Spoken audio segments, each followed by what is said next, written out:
C'est pour ça qu'on a réussi à le retourner. Et Tchabé avait été un jour trop gai. C'est pour ça qu'il s'est retourné dans l'autre sens. Allons-y. 102. Tefila le Ani. Prière du Ani, du pauvre, oui. Ici, naturellement, il s'agit du peuple juif qui est pauvre, de manière générale. Et pourquoi il est pauvre, on le verra. Tefila le Ani. Le peuple juif est pauvre. Ki atof lifne Adonai yishpor sicho. Ki atof, parce qu'il est enveloppé de détresse, enveloppé de soucis. On est perclus de soucis, d'accord? Velivne Hashem yishpor sicho, et devant Hashem, le peuple juif déverse sa prière pour qu'il le sauve. Jonathan. Livne Hashem yishpor sicho. Il déverse sa prière, littéralement sa conversation. La conversation vient de l'âme. Et l'âme se plaint. L'âme se plaint. L'âme n'est pas contente. L'âme déverse quelque chose devant Hachem en disant il faut que tu nous sauves. Mais vous voyez que la prière est commune. Vous voyez que la prière c'est pour tout le monde. Quand vous faites la Hamida, vous la faites pour le peuple juif. Vous ne la faites pas pour vous. Sachez-le. Donc la tfila que vous faites, c'est pour le peuple juif de manière générale. Yishpor sicho. Hashem shim'a tfilati. Hashem écoute ma tfila. Veshav'ati elecha tavo. Et ma prière, elecha vers toi, tavo, elle viendra. Hashem shma tfilati, je reprends. Ici, il s'agit de le Shmona Esrei, la prière que l'on fait. On l'a fait pour tout le peuple juif. Les 18, 19 brachot que vous faites, c'est pour le peuple juif que vous les faites. D'accord? Et vous devez prier pour le peuple juif, d'une manière générale. Toutes les tfilotes que l'on fait, c'est pour le peuple, dans son ensemble. On se raccroche à lui et on prie pour lui. Alors, à ce moment-là, on parlera de notre prière personnelle qui s'appelle Shava'ati. Et ma prière à moi. Tfilati, c'est la prière que l'on fait pour tout le peuple. Shava'ati, c'est la prière que l'on fait pour nous-mêmes. D'accord? Elecha tavo, vers toi elle ira.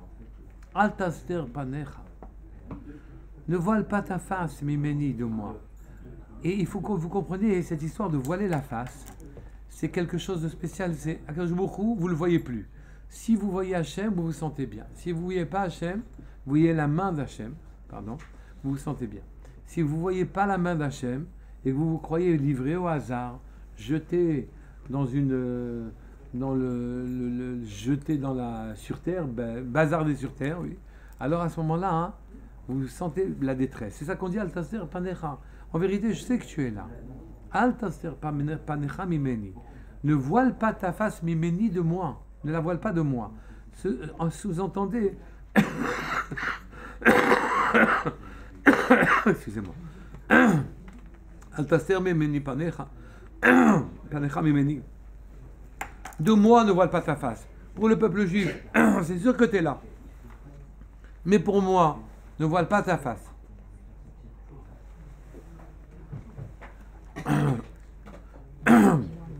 Beyond Sarli, au jour où je suis oppressé, Hate elai oznecha, tends ton oreille vers moi, que je sente que ma tfila soit entendue.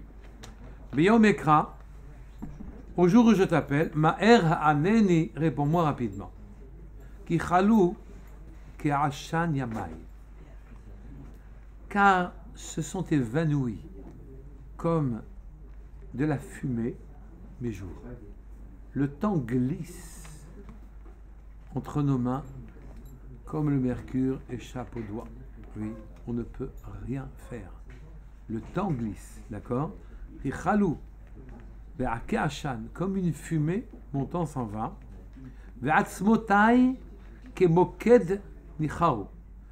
Et nos os sont en train de sécher, oui, petit à petit.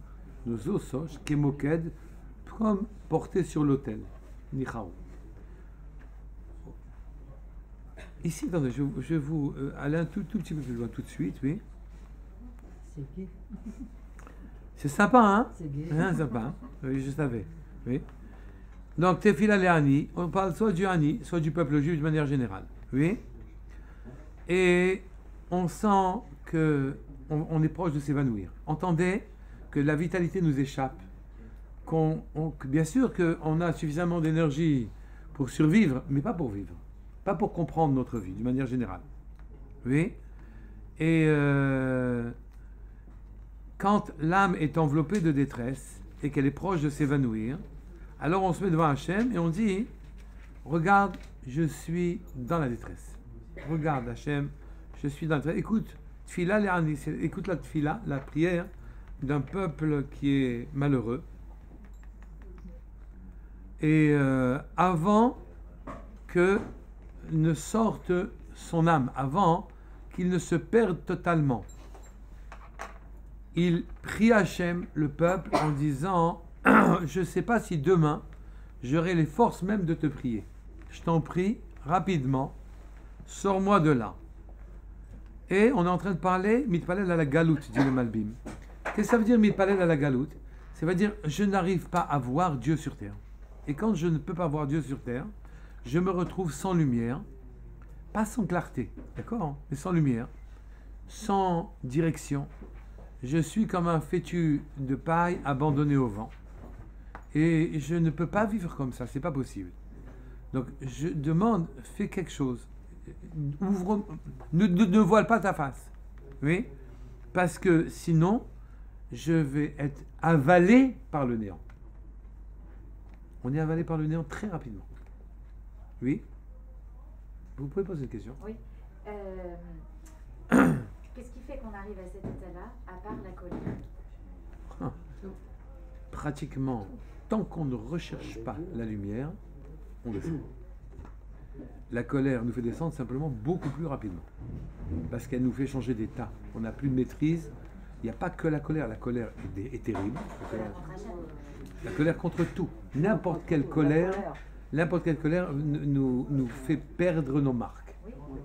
N'importe quelle colère. La tristesse aussi. Je ne sais pas si c'est proche, mais on n'a pas l'habitude de confondre la colère et la tristesse. Mais la simcha, d'une manière générale, fait vivre. D'accord? Et la tristesse fait qu'on ne trouve goût à rien et que on ne tire pas parti de chacun des événements pour qu'il puisse m'apporter son sucre, sa vitalité, sa force. C'est comme si je mangeais des aliments, mais que les aliments ne me nourrissaient pas, que je boive de l'eau et que l'eau ne m'hydratait pas, désaltérait pas. D'accord? Et donc ici, la colère me vide. La tristesse m'empêche de profiter des choses. Or, je suis dépendant. Je ne suis pas comme une pile qui se recharge tout seul. Je suis dépendant, je dois avancer. Et donc, si jamais je n'ai pas ma lumière quotidienne, hebdomadaire, mensuelle, annuelle, tout ce que tu veux, oui, si jamais j'ai pas ça, je suis en danger. En vrai danger. Et donc, il dit, on est proche de s'évanouir. On te prie avant ça, oui, Ki kalou ke ashan yamai, car mes jours, altaser pam nechameni, ne voile pas ta face de moi, parce que je ne saurais même plus si j'y verrai suffisamment clair pour te faire une fila. Maintenant, Ki kalou, parce que mes jours se sont évanouis comme une fumée, les jours passent et je perds mon temps. Au lieu d'utiliser mon temps utilement pour Ki kalou, vous l'avez pas? Dalet. Pasuk Dalet. Ki chalou ke ashan yamai. Car mes jours s'évanouissent comme, se sont évanouis comme de la fumée. Oui. Ici, le temps passe très rapidement et je ne l'utilise pas utilement. Et je compare donc la détresse comme un feu. Ici, c'est une image qui est beaucoup plus parlante. La détresse me consume, me brûle. La détresse, de toutes les détresses, d'une manière générale, me consume et me brûle. Elles me détruisent. Oui. Huka, et regardez ce qu'elle fait de moi, la détresse. Pasukehe. Huka ke'esev. Elle frappe comme l'herbe, viavesh, qui se sèche, viavesh libi, et mon cœur s'est séché. Ki shacharti, mais achol lachmi, car j'ai oublié de manger mon pain. Oui. Alors, qu'est-ce que ça veut dire? Huka ke'esev. C'est comme, je suis comme une herbe frappée, oui, par le vent chaud. Et l'herbe qui est frappée par un vent chaud, elle se dessèche de telle sorte qu'elle n'est même plus capable ensuite de prendre l'humidité. Elle ne peut pas revivre. Elle se sèche de manière à ce qu'elle ne puisse pas revivre. C'est ça qui dit ici que l'herbe, comme l'herbe l'a séchée, voilà, etc. Voilà. Donc le peuple est comme ça. Comme l'herbe qui s'est séchée, Veyavesh libi, mon cœur s'est séché. Et donc mon cœur n'est plus capable de retrouver les émotions qu'il avait auparavant. Et les émotions sont absolument indispensables pour pouvoir poursuivre ma trajectoire, ma vie. On ne peut pas laisser les choses ainsi, d'accord? Ve'atzamot, pardon, shenish'aru nacharu ke'amoked. Oui? Où est-ce que vous êtes là? Ah oui. Je reprends He. Huka ke'esev. Je suis frappé comme l'herbe est frappée, d'accord? Viavesh libi, mon cœur s'est séché. Ki shacharti ma'achal lachmi, car j'ai oublié de manger mon pain, d'accord? Juste au-dessus, c'était marqué Ki chalu ke'ashan yamai, mes jours sont évanouis comme de la fumée. Ve'atzmotai kemoked nacharu. Kemoked nacharu, c'est comme les os se sèchent. Ma chair et mes entrailles se dessèchent et mes os se sèchent aussi. Enfin, mais se sèchent comme sur un feu. Et je deviens impropre à reprendre ma vie. Puisque les plantes qui sont séchées ne peuvent plus reprendre d'humidité. D'accord? Maintenant, je reprends. Voilà. Le cœur qui est en moi, mon cœur aussi, il a été comme cette herbe qui a été séchée, c'est-à-dire qu'il n'est plus capable de ressentir quoi que ce soit. J'ai oublié de manger mon pain. Le Malbim dit la chose suivante, c'est que dans la détresse, il y a un phénomène physique. C'est que mes entrailles se serrent contre mes poumons. Shalom aleichem. Se serrent contre mes os. Et mon estomac ne provoque plus d'appétit. C'est à la fois physique et à la fois moral. C'est-à-dire que dans la détresse, comme mon estomac se serre, c'est pour ça que dans la détresse, il y a des ulcères, des trucs comme ça, c'est l'estomac qui est atteint. Dans la détresse, mon estomac se serre. Et si mon estomac se serre, il n'arrive plus à produire l'humeur qui fait que j'ai faim. Et donc, je ne mange plus et ça ne fait que s'aggraver. La détresse détruit mon appétit. Et donc, shacharti me'echol lachmi, j'ai oublié de manger mon pain.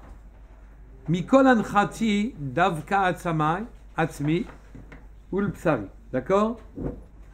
De la voix anchati de ma plainte, davka il s'est collé, atzmi, davka atzmi, lebsari, mes os se sont collés à ma chair. Ma chair est en train de se dessécher. D'accord? C'est physique et c'est moral. Damiti likaat midbar. On m'appelait un oiseau du désert. Je venais de loin et j'allais chercher dans les contrées où il y avait de l'eau, j'allais chercher mes poissons. Oui, le Ka'at Midbar, je ne sais pas quel est le nom en français de cet oiseau-là. Le pélican. Pélican? Ouais. Mais il vit dans les déserts, le pélican? Non. C'est ce qui est marqué là. Il parle de pélican? C'est traduit par pélican. Du désert. Bon, c'est un pélican du désert. Parce qu'il garde sa nourriture. Alors, le pélican aussi, c'est vrai. Je ne sais pas si c'est vrai, mais le pélican du désert, oui, il parcourt de longues distances et il va chercher dans les fleuves sa nourriture. Et lui, il était comme ça, le peuple juif, ou bien David Améler, d'accord? L'ik'at midbar, avant j'étais un oiseau du désert. J'allais chercher donc ma nourriture loin. Haïti kekos hacharavot, et je suis devenu comme un hibou dans les villes. Progressivement, j'ai essayé de me rapprocher de vous, de toute société, mais vous m'avez renvoyé, vous me repoussez. Le peuple juif n'arrive pas à être accepté dans le concert des nations, si tant est qu'il y ait un concert dans les nations. D'accord? Leur musique est une cacophonie plutôt qu'un concert. Mais on dit le concert des nations de manière métaphorique pour faire supposer que tout va bien entre eux. Eh bien, le peuple juif n'est pas accepté dans le concert des nations. Et j'étais dans le désert, oui, et j'allais chercher ma nourriture au loin. Et maintenant, j'ai voulu me rapprocher et être parmi vous, et vous me renvoyez sans arrêt. Je suis comme un animal, un hibou rejeté. Qu'est-ce qu'il dit le deuxième cosse, le deuxième oiseau, c'est quoi? Hibou. Hibou, ils disent hibou? Ah ben là, c'est bien, d'accord. Hibou, ça veut dire il n'est pas beau, quoi. Il n'est pas beau. Il va un oiseau de nuit, un rapace de nuit. Hein, il est beau, l'hibou? Bon, alors, les autres, ils ne savaient pas qu'il était beau. Et donc, ils ont cru qu'il était moche. Voilà. Et donc, je n'ai pas été accepté dans le concert des nations. C'est-à-dire, je me suis retrouvé, j'ai voulu me rapprocher. Et j'ai fait tous mes efforts pour essayer d'être vivant et de sortir du désert, oui, où là-bas, je me suis nourri de nourriture et j'ai pas pu. Je suis resté kekos haravot, comme un hibou du désert, mais là c'est plus le grand désert, c'est le petit désert autour des villes. Vous m'avez repoussé dans les banlieues, d'accord? Shakadti ve'ehiye ketzipor boded al gag, oui. Comment il traduit shakadti? J'ai... Hein? Je souffre d'insomnie. Bon, Je suis dans un passereau solitaire sur le d'accord, allez. Shakadti, Un passereau solitaire peut-être. hein? Un passereau solitaire. Non, c'est pour Baudel. Shakadti, Shakadeti, c'est je souffre d'insomnie. je souffre, C'est la d'accord? toit. Je ne dors pas. Veillez Ketsipor Boded, je suis comme un oiseau solitaire. Donc finalement, l'angoisse m'étreint, je suis pas bien, je suis comme un oiseau, je suis resté un oiseau solitaire. D'accord? Ketsipor Boded al Gag, sur le toit. Kol Hayom, Khirpuni, tous les jours, je suis insulté. Khirpuni Oivai, mes ennemis m'insultent. Oui, Meholelai se moque bi de moi. Oui, Nishbaou. Et donc, je suis l'objet de raillerie et de moquerie. Je n'arrive pas à me sentir bien dans la société des humains. Comprenez. Oui, c'est très simple comme description, non? C'est assez sympa. Que toute personne qui a une ambition spirituelle, de manière générale, est un être isolé. Après, il peut faire semblant d'appartenir à une société, mais il doit faire semblant d'appartenir à une société, d'être un être social. Mais d'une manière générale, il ne porte pas le même flambeau que les autres, il n'élève pas le même étendard au-dessus de son mât. Ça n'est pas la même chose qu'il fait. Il reste très souvent être un oiseau solitaire, et si jamais il affiche ses convictions, et il affirme ce qu'il sait ou ce qu'il pense, à ce moment-là, il sera rejeté comme un hibou, ou qui restera boded, solitaire, sur le toit. Et c'est de ça que David se plaint pour le peuple juif. Le peuple juif est un oiseau solitaire. Ça, il est attiré par la spiritualité, il est attiré par la profondeur. Et à ce moment-là, il est exclu, finalement, de la communauté humaine, qui, elle, veut kiffer, profiter, veut brûler la bougie par les deux bouts, veut faire des bêtises, veut utiliser le temps qu'elle a sur terre comme un temps de plaisir et de profit. Et donc, étant étranger à cela, il cherche à s'intégrer quand même, il voudrait quand même que ça marche avec les autres. Mais ça ne marche pas. Pourquoi ça pose problème à l'aide? Parce que quand vous êtes, on va vous appeler rabat-joie, Exactement. tout simplement. On vous appellera rabat-joie. Il y a les lois. Mais le hibou, il voit la nuit. Oui, C'est une bonne métaphore. Si le peuple juif est comme un hibou, il voit la nuit. le Oui, hibou. mais il n'y a pas beaucoup de monde dans sa compagnie. Non, mais ça veut Bah dire voilà. que le peuple C'est- juif voit dans l'obscurité. Mais bien sûr qu'il va dans l'obscurité. Bon, Oui. c'est bon Il l'histoire. est du aussi hibou. Boded à la Gag. Gag, c'est plus haut. Oui, c'est ça, exactement. Il est bonnet à la gag. Il est Boded. Et donc, qui effer kalechem achalti, car de la cendre comme le pain, achalti, j'ai mangé. Il a mangé de la cendre sans arrêt. Son pain, c'est de la cendre, d'accord, achalti. Ve shikuvai, et mes boissons, bepri masarti, mes boissons, je les ai arrosées de mes pleurs. Je vous ai dit, sympa comme tout, le délit. Oui. Non, ça se termine bien. Bien sûr, hein, je ne vais pas vous faire un coup comme ça. Hein. D'accord. Et donc, je voudrais encore un ou deux psukim de ce télim. Qui est arrivé là, c'est pour ça que je ne le retrouvais pas. Qu'est-ce qu'il pour Bodet Vechoulé, ça je l'ai fait. Ok. Donc, et aussi, Mipne Zaamcha, à cause de ta colère, toi Hachem, et Kitzpecha, et ta colère, toi Hachem, oui, parce que, en plus de ça, Hachem, il n'est pas content de moi. C'est ça le truc. C'est pas seulement que je n'appartiens plus à la société, c'est que, vu que j'ai des vues sociales, et que j'ai quand même envie de vivre normalement, alors je ne fais pas bien mon travail, qui m'ouvrirait complètement ma propre personnalité. Et donc Hachem, il n'est pas content. Et il se voile sa face d'un côté, et de l'autre côté, j'ai pris, vous connaissez les deux rochers qui étaient à l'entrée de Rome. Il y avait deux rochers à l'entrée de Rome, ça s'appelle Charybde et Scylla. Et c'est ça d'où l'expression passer de Charybde dans Scylla.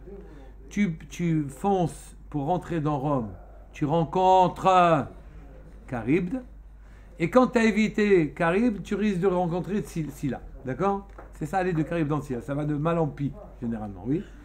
Et donc, on a d'un côté, on voudrait bien quand même être un homme normal, oui.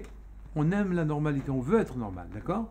Mais d'un autre côté, on ne peut pas abdiquer de notre recherche personnelle. Et donc, à ce moment-là, on ne fait bien ni ça, ni ça. Et Akadosh Baruch Hu n'est pas content de nous, mais nous comprend naturellement. Hein. Et de l'autre côté, les hommes ne sont pas contents de nous et ne nous comprennent pas. D'accord? Quoi? Je comprends pas pourquoi ça pose un problème, ça nous pose un problème de ne pas être comme les autres, si on sait qu'Hachem nous a demandé quelque chose, et pourquoi on veut être normal? Pourquoi ça nous peine de ne pas être... Moi, je parle comme un adulte. C'est-à-dire, je sais très bien qu'on est faible, que la vie est difficile, et que je ne peux pas m'exclure de la société. Je ne peux pas. Et que je vais aller même plus loin, j'ai des envies qui sont des envies sociales. Que ensuite, je remplace mon patrimoine d'envie. Vous savez qu'une envie, on la divise en deux mots. Envie. Ça me maintient en vie. Ce sont mes aspirations matérielles. Chez qui jouera la pétanque, chez l'autre il aime les films, le troisième il est philatéliste, le quatrième il aime la lecture, le cinquième il est intello, le sixième c'est tout ce que tu veux, tous ces trucs-là. Ces choses-là me maintiennent en vie, je ne peux pas les laisser, je ne peux pas laisser un vide chez moi. Soit vous remplacez une envie par une autre envie et vous remplissez votre vie de quelque chose, soit le vide va venir. Le vide, c'est-à-dire les envies tordues vont venir, il n'y aura pas de vide. Il n'y aura pas de vide. Donc ne me dites pas que tant que vous n'êtes pas parfaitement sur le chemin d'Hachem, vous vous en fichez complètement de ce qui est sur terre. Ça, c'est pas vrai. Ou alors vous vous mentez à vous. Non, ce que je dis, c'est pas vrai. On peut se mentir aussi. Hein. On peut tricher avec soi-même. C'est même pas interdit, si jamais c'est pour le dire. Mais la vérité, c'est que vous avez un équilibre profond, inconscient. Vous ne pouvez échanger une envie que contre une autre envie. C'est pas possible de faire autrement. Quand vous dites ça, c'est donc nécessairement matériel, c'est ça ce que vous avez dit. Expliquez-moi, comment faire autrement? Je suis perturbé, j'ai une double balance. Sur un plateau, j'ai la matérialité. Sur l'autre plateau, j'ai la spiritualité. Je ne veux rien négliger. Je ne pense pas, je n'ai pas confiance dans ceux qui foncent dans la spiritualité, négligeant toute matérialité. Je n'ai pas dit que ce n'est pas un chemin praticable. Il est praticable notamment par les goyim. qui eux n'ont pas d'escalier pour monter spirituellement, et qui donc sont obligés de se dépouiller de toute matérialité pour arriver. Ils deviennent ermites, ils deviennent machin, etc. Pendant 15 ans, ils ne voient plus, etc. Ils ne mangent plus rien, et donc à ce moment-là, ils arrivent à quelque chose. Ils n'arrivent pas à ça. Quand on arrive, nous, en restant humains. Mais ils arrivent à quelque chose. Je ne dis pas que ça ne marche pas. D'accord? Maintenant, il faut voir le profond déséquilibre dans lequel ils se mettent. Oui? Alors ça, après ça, soit tu deviens fou, soit tu deviens gourou. Mais on ne peut pas se départir. On est équilibré. D'accord? Mais le nazir, c'est un peu ce qu'il fait. Et 30 jours. Ben oui, mais Pas la plus, vie. hein. C'est pas à vie. Les nazirs à vie, on en parle. Ouais. Celui qui est nazir à vie, C'est- Shimshon était nazir à vie, etc. Mais un nazir à vie, oui, effectivement, il est très élevé. Mais c'est pas tout le monde. Je parle maintenant d'une manière générale. D'accord? Je parle d'une manière générale. Donc, ici, c'est ça que j'étais en train de vous dire, oui.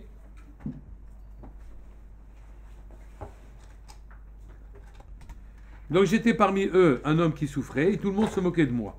Ils ne regardaient pas mes blessures internes. Ils ne regardaient pas où j'en étais. Et ils me raillaient et se moquaient de moi, oui. Et donc, c'était une insulte pour moi. Au lieu d'éveiller leur compassion, j'ai éveillé leur raillerie et leur moquerie. D'accord?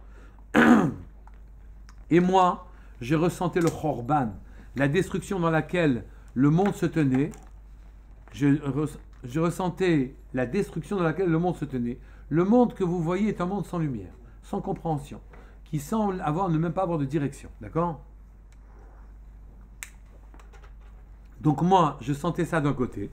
Et au lieu de me plaindre parce que je sentais ça, il finissait par se moquer de moi. D'accord? Et Yamai Kessel Natouille, mes jours comme l'ombre penchée, je commençais à ne plus être à vivant. Quand l'ombre se penche, c'est que le soir tombe, oui, et que c'est la fin qui approche, oui. Ve'ani K'esev Ibash, et j'étais mes jours comme de l'ombre penchée, c'est-à-dire j'arrivais vers la fin de mes jours, et j'étais encore comme une herbe sèche. Et voilà, j'arrive enfin à un passage qu'on va s'arrêter. Ve'ata Hashem le'olam tesher, et toi Hashem, tout le temps tu es là. Pour moi, tu te caches pour que moi j'évolue, mais pour le peuple, je sais que j'ai toujours là, on peut t'attendre. Le'olam tesher, les zichrecha les dordo, et ton souvenir est là de jour en jour.